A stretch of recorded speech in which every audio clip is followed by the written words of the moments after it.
So something that I would definitely like your knowledge on, sir, is growing up, just on my experience, and you said the word prepare earlier, is you got to be likable, you got to be prepared. Yeah. What could you say to the word likable there? How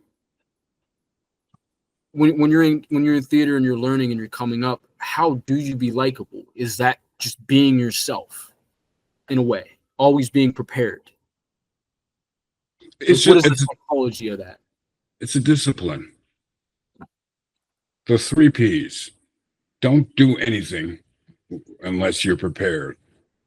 I mean, what was the first thing I asked you? I said, what are the questions? You know what I mean? Right. That's being prepared. And present means I'm not preoccupied with something else. I'm focusing on you. I'm giving you the time of day. That's being present. Present, prompt, and prepared.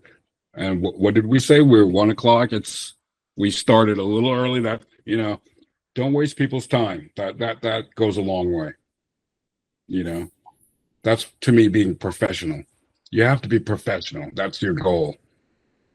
For example, I was coaching a young actress, and the topic of the union came up, and I said, "Have you joined the union yet?" She's like, I don't know if I want to." I said, I couldn't compute that because that's all I wanted when I was a youngster.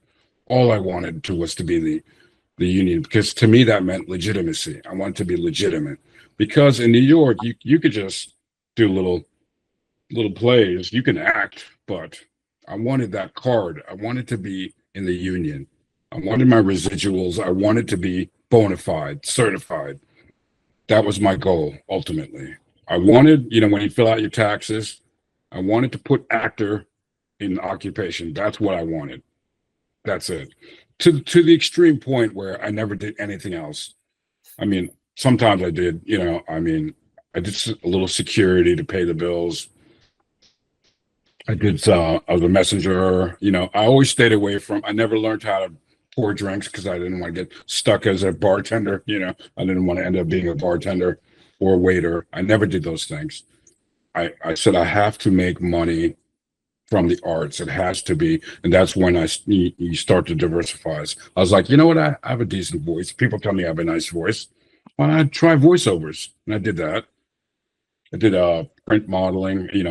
I ain't no model, but just for my first print job was for Microsoft. It's just like, back in my head basically, and that sustained me for a year.